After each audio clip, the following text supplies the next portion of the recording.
My life became a prison, and I became a prisoner in my mind and in my home, and that's exactly what it became.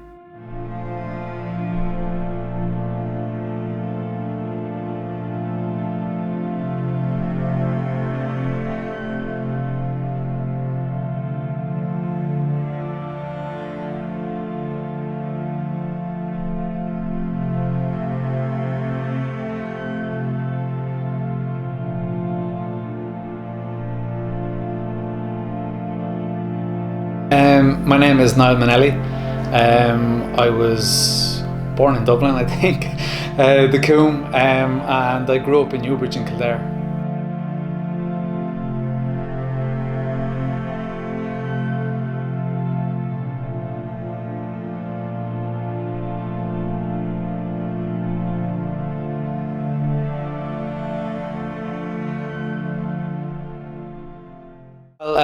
So I've got two older brothers and an older sister, so I'm the youngest of four kids. Through primary school, from what I can remember, my interest would have been, I always would have been sporty. My family would have been sporty. My two older brothers would have played basketball, they would have done athletics, they would have played football. So I kind of followed that team, I suppose, in the family. So yeah, generally, like I think my mother used to always tell me, like, she could never keep me in. Like, I always just wanted to be outside. She had so much hassle trying to get me back into the house, because all I wanted to do was run, play, climb trees. You know, always wanted to be kind of running around the estate. Just being active was huge in my life, and it was huge in my family's life as well. We were just a very active family kind of growing up.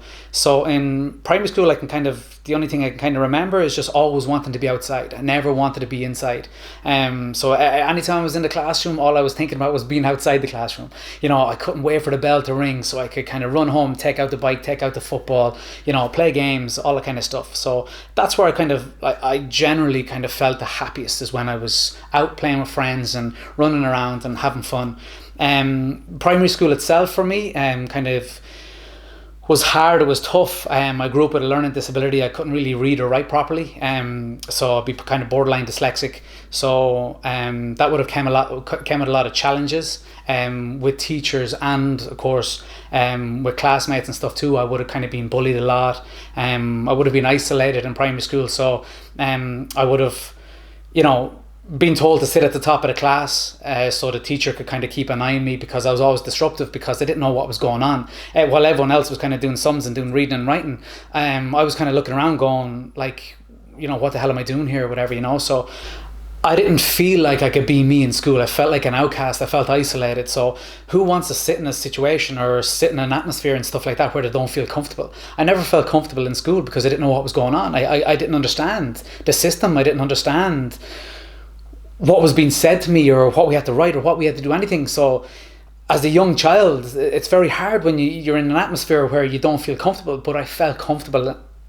It's going to sound strange, but I felt comfortable on the streets. You know what I mean? I felt comfortable running around. I felt comfortable playing. I would have been a good little footballer. I would have been very good at athletics. I would have been getting a Tomosny and all that kind of stuff with athletics or whatever. So I just felt confident. I felt like my confidence and self-esteem grew when I was playing and I was on the streets and outside the school than I would in school. I felt like from 3 o'clock to I went to bed, I was Niall. I was confident. I had self-esteem. I had, you know, I had happiness in myself. And then going to bed that night, I knew I had to wake up the next morning and become, you know, something that I didn't like at the time, because I felt stupid. I felt isolated, and I felt, I suppose, outcasted from being in school.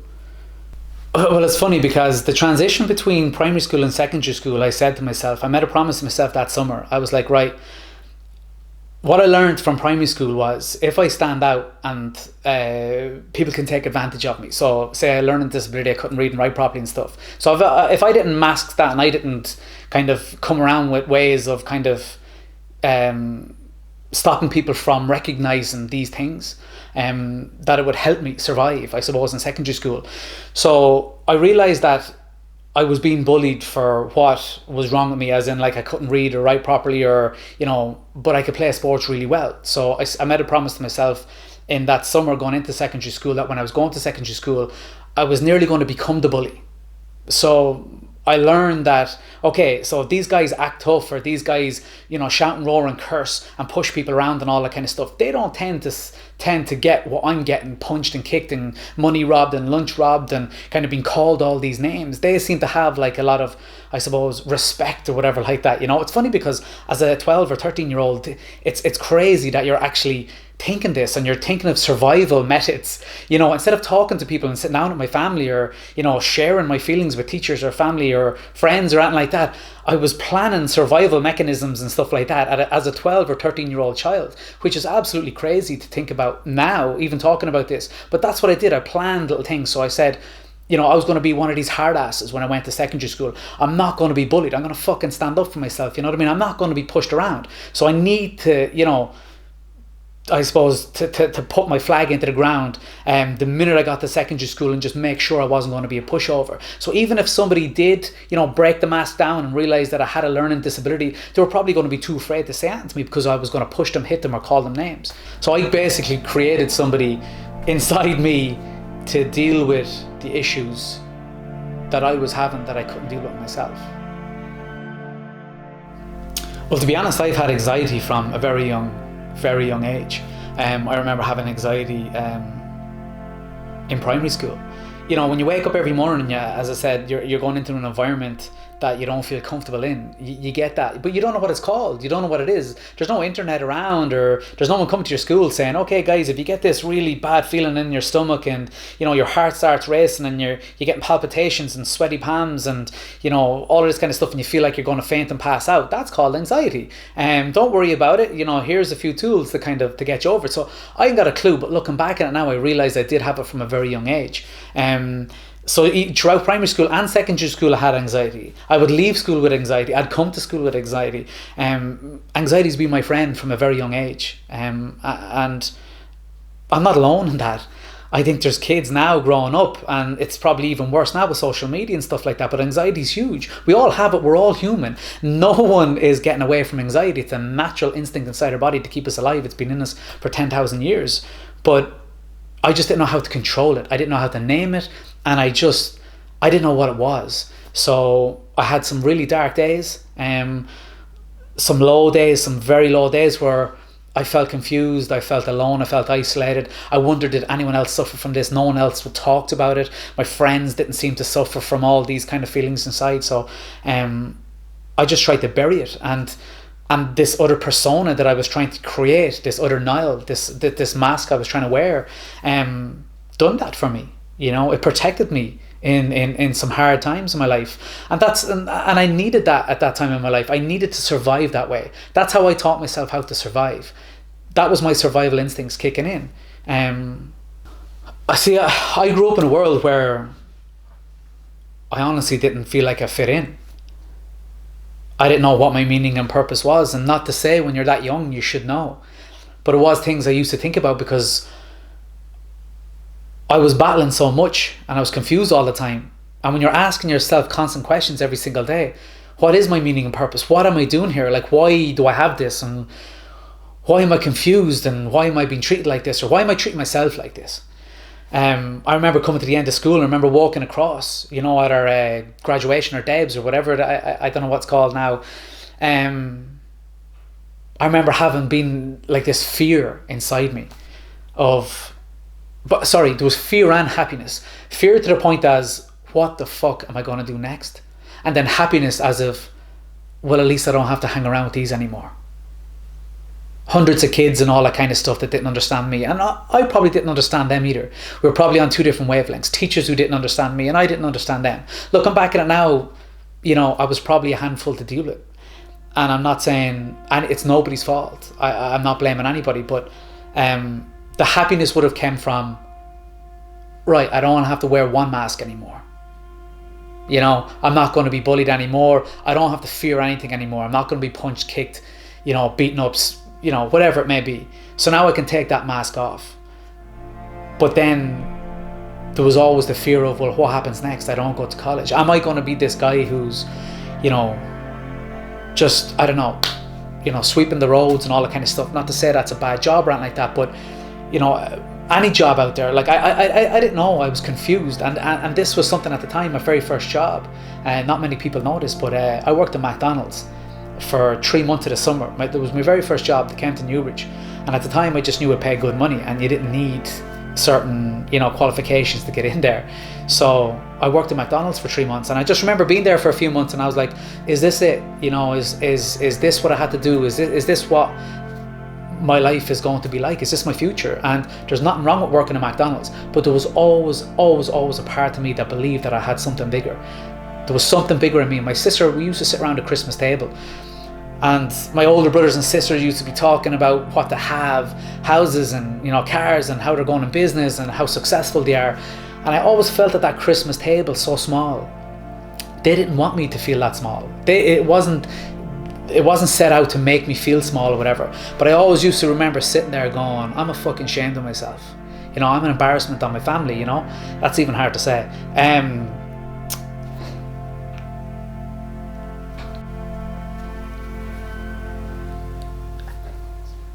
If you're not following that pattern, they had their pattern, they had their way of making it out. So for me, I thought at the time, if I didn't go that route, that I wasn't going to make it in anything. Later on in life, I look back on that, and, you know, I realize that you don't need that. You don't need to be following somebody else's path to find your own. You can get to your own goal by following your own path in your own heart. And I suppose that's what I didn't know at the time, but I do know now. So when I was in McDonald's, I always thought, I said, this mightn't be their path, but I will catch them. I will be on a path to success someday. And that's what my sister always believed in me. I was living in Australia. So when I was living in Australia, I was supposed to only be living there for a year. So you get 1 year kind of working holiday visa, whatever like that. So I overstayed my welcome. Cut a long story short, I got caught. I got locked up for a week in detention centre, and I got deported. Shackles, the whole shebang. So I came home, whatever, where I didn't want to be. I felt like when I left for Australia, I could be me. All the masks went. You know, I could be who I wanted to be. I didn't have to be, you know, what I built when I was in Ireland. I didn't have to be who people knew me as. I could be free. So I could, I suppose, be Niall. You know what I mean? I didn't have to be Munnellys or Munn or whatever it is, whatever. I could be Niall, and that's what I was in Australia, and that's why it was tranquil over there for me. It was peaceful. I could be me. I felt comfortable. So when I got deported home, which was completely fair or whatever, I kind of I started spiraling into a bad situation. I started coming home, started doing drugs, started drinking a lot, started partying every weekend. You know, just self-hate become a huge part of my life.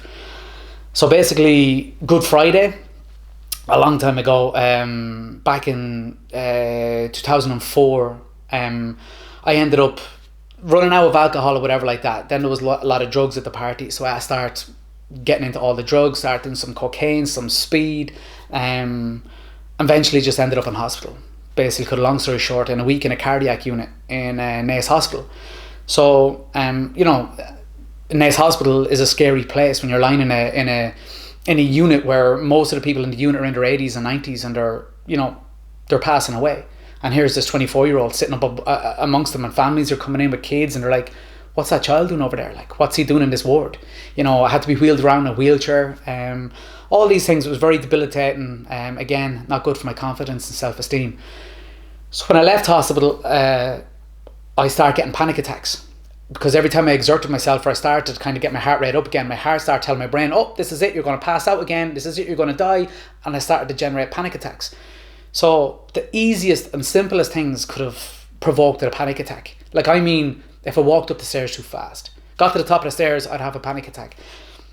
And if anyone ever says they have a panic attack, these are not something to be taken lightly. You know, panic attacks is you have yourself 100% convinced you are going to die. End of. Your brain convinces yourself and your body you are about to die. Say your last words. This is it. These are your last breaths. That's it. And then it peaks. For me, it peaked. And then after that, there was a come down. And then you'd feel absolutely wrecked down for the rest of the day. But the panic attacks generated the depression, because with panic attacks, I couldn't work. I couldn't exercise. I couldn't get out. I didn't leave my house. And then I became lonely, isolated. And again, probably what I felt as a kid. just not accepted in this world, and why me? And this isn't, and sorry, I don't want to come across as like, why is the world doing this to me, whatever like that, but they were my emotions and feelings at the time. It wasn't acting against the world, but I was saying to myself, why do I have to be sick? Why do I have to suffer from anxiety? Why can't I just be normal? Why can't I be like my friends? But not, no, now looking back, my friends probably weren't normal either. They could have been suffering too, but just nobody was saying something. My anxiety and depression just happened to bubble up out. I didn't leave the house. At the time, there was only text messaging. There wasn't like WhatsApps or any of that kind of stuff or whatever. There was no social media, whatever. So, you know, whether it was me or whether it was my friends that didn't understand what I was going through, so they didn't know what to say to me, but text messaging started to dry up. Well, there was no point kind of contacting me because I couldn't go out the weekends and all that kind of stuff, whatever. So I became a hermit, you know, so I was just sitting at home. You know, I suppose watching the seasons go by from my bedroom, you know. So that made me angry and resentful and hateful and kind of like, fuck the world. And, you know, because I didn't understand what was going on, the only time I left the house was to go to the doctors for checkups, to get my prescriptions and to go to counselling. But so I became a prisoner in my own home and in my own mind. And that's what happened for about 18 months of just not leaving my house. You know, going to bed at night, you know, I'm praying that I didn't wake up the next morning. You know, I was going to bed every night, going to bed, and I just said, please let me die in my sleep. You know, please let me just not wake up. I don't want to feel like this anymore, you know. 18 months of that leads to me contemplating, I suppose I'm planning to take my own life. But the one thing is, I wanted to make it look like an accident. That was the only thing I kind of had in my head. It was like I didn't want to take my own life and stuff and then have my parents kind of like, you know, come home and find me. So I kind of wanted to do it somewhere where you know, they wouldn't find me. And I suppose the emergency response or whatever, the ambulance or fire brigade and stuff like that were the first people they would find me. And by the time my parents see me, I don't know, I just, that was it. That was in my head, of just not taking my own life in my own home. I'm trying to do it externally. I went to do it one day at one of the locations and failed, and basically, cut a long story short, kind of came home and told my dad what I just attempted to do. It was the first time that he actually knew this was serious. Before, I think, and you know, it's not my dad or mom's fault, whatever like that, but they probably never came in touch with anybody who was suffering, you know, like face to face like this before. So when your son comes to you, I presume, and breaks down and says, I just tried to take my own life, he realizes this is serious shit, like, you know. So from there, my dad kind of contacted family, and we kind of come up with a plan to try to get me out of it, out of depression and all that kind of stuff. So my dad contacted one of his best friends, a lad called Jerry Loftus, who was massive into the fitness. He would have been into Superstars and all that kind of stuff growing up, and said, look, my dad kind of realized the happiest I ever was when I was doing fitness and I was doing athletics, and I was out running, jumping, climbing, all that kind of stuff. And he knew Jerry could provide that for me. But the 18 months my dad was trying to get me to Jerry, and I wouldn't go because I had no confidence in myself. I didn't want to leave the house. But it wasn't until I hit rock bottom that I gave up, and I was like, I'll fucking do anything. You know, there was a time where I was in hospital and they were going to admit me to Lakeview, and I remember being in the hospital bed, and they had the curtain around the bed, and the doctor was talking to my parents about admitting me to Lakeview, which is a psychiatric ward in Naas Hospital. So that's how close I came to going down that road. You got to understand, right, when it comes to depression and it comes to 18 months of battling and fighting, and you're tired, you're wrecked, you just want it to stop. For me, that's all I wanted. I just wanted it to stop. I was just sick of fighting and battling. I gave up. I couldn't battle anymore. So I remember during the day, and I was like, I remember getting into my car, and I don't remember, which is weirdly enough, I don't really remember kind of like saying to myself, like, I'm going to miss my parents or miss my family, or, you know, will they miss me and all that kind of stuff. At the time, I thought I was a burden on them. So the image I had in my head driving to the location or whatever like that was, everyone's going to be happy. this is going to make my family happy. By me doing this, trying to make a permanent decision on a temporary emotion was going to make my family okay to move on from the burden I was on them. That's what was in my head, which is fucked up to say now. But I was driving to that location going, this is good. Like, once I get this over and done with, my pain, that's it. My family don't have to deal with me anymore. This is something I thought I was going to have for the rest of my life. I didn't understand that emotions, everything's temporary. Whether it's good times, bad times, everything is temporary in life. Depression is temporary. It's not going to last forever. But the good times don't last forever either. So you're going to have good and bad waved in, but I didn't understand that. I didn't know that. I thought this was something I was going to suffer from the rest of my life. So driving to the location, I thought that I was doing my family a favour. That's what I thought. It was during the day, sort of day like today, a bit of an overcast day. And I remember driving through the town, and to be honest, it was a blurry. Like, I can't really remember. I remember driving over the bridge in Newbridge, and I was more kind of thinking about the end, thinking about what was about to happen. I never, ever, ever for a second thought that my family would miss me or my friends would miss me.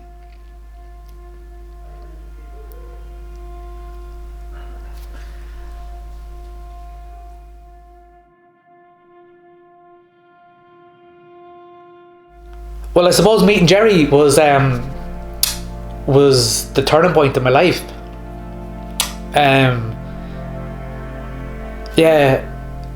Jerry, he knows now what he done for me, but at the time I don't think he understood how sick I was, and how I suppose unhealthy I was in my mind. He probably just got a phone call from my dad, kind of saying something like, oh, my son's a little sad, he could do with a pick me up. I don't know what my dad would have said to him, but I couldn't imagine my dad kind of sharing too much information with him, because my dad, that's the type of person my dad is. He would be very closed off with emotions and kind of wouldn't share too much. So I presume Jerry didn't know at the time. I never really talked to him about it, but he does know. I've talked to him about what he's done for me. But I remember showing up to the gym. So basically it was a stand house in Newbridge, which isn't there anymore. And I remember being overweight, probably being 3 or 4 stone heavier than my natural weight at the time, and turning up. And Jerry's an amazing man. He's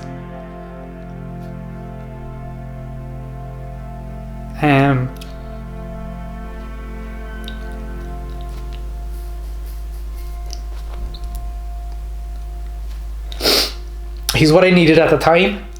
The Jerry process was basically going into the gym, and Jerry, I don't think he's got qualifications in counselling or psychotherapy or any of that kind of stuff. Jerry to me was just a very nice person, very positive, always positive, super nice.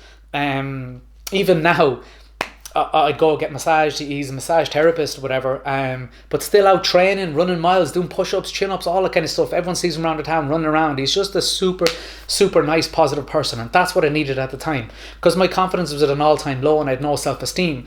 I met a guy and I was even apprehensive. I was like, what is this guy all about? Like, he's like jumping around the place and he's shaking his hands and he's, come on, let's do this. And I was like, what the fuck is going on with this lad? You know what I mean? So I'm like, I lifted weights before, but I was in it moaning and groaning and kind of no one spoke and all that kind of stuff. This guy was just positive, bouncing around the place, whatever. And I just remember training with him the first few times and thinking, what the fuck is going on? Like, what's my dad after setting me up here? And I was like, I don't know if I'm going to like click with this guy or whatever, But then after a while, he started instilling confidence in me. His positivity translated onto me. He infected me with life.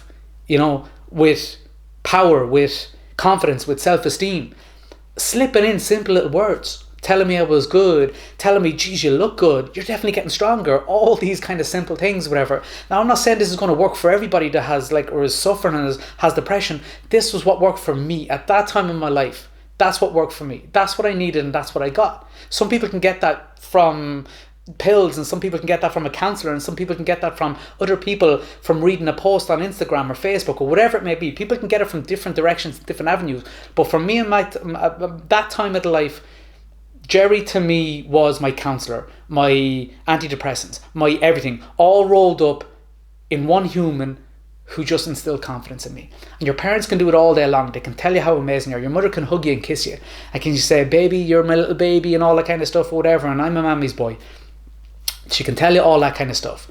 But there was something special in him, an energy, whatever it was, that rubbed off on me and infected me with positivity and a will to live again. From that, I was like, well, hang on here. You know, fitness has instilled confidence, self-esteem. It got me out of depression. It helped my mental health. There's something in this. Plus, everyone was coming up and asking me what to do here, what to do there, all that kind of stuff. So I might as well kind of help other people but get paid at the same time. So I just said to my brother, I was like, what do you think about me going back to college and maybe becoming a trainer like you teaching me, and then go from there? So that's what I done. I saved up enough money at the time as an electrician and working as a security guard. I saved up enough money, put myself back through college, interned with my brother. So I was working 2 jobs, then interning with my brother as well, through college and then after college, for about a year. And then I kind of came to this, I suppose, crossroads in my life of I wanted to move to Canada. So I was like, well, I'm finished college now. I was thinking about moving to Canada and kind of becoming a CrossFit coach in Canada. So I went and got my level 1 and all, and I was going to like, I'll move to Canada and I'm going to become a CrossFit coach and open a gym there. But I always wanted to set up a gym in Kildare, but I thought there wasn't, back 8-9 years ago, the fitness industry in Ireland was bleak. I think there was 2 CrossFit gyms. I never remember a strength and conditioning gyms, and there was only a couple of commercial gyms around the place. So I thought, the market is abroad in America and Canada. That's what I thought. But I always wanted to do something in my hometown. I always wanted to kind of give back in a way. So I sat down with my brother Dominic and I said to him, what do you think? Do you think it can work down there? A gym could work, a strength and conditioning facility and stuff. He said, look, what we'll do is we'll give it 1 year. 1 year. Do it. If it doesn't work, close it down and you can move. And 8 years later, from a 1,200 square foot unit in the industrial estate, now I'm in a 9,000 square foot unit, probably making it one of the biggest training facilities in Ireland.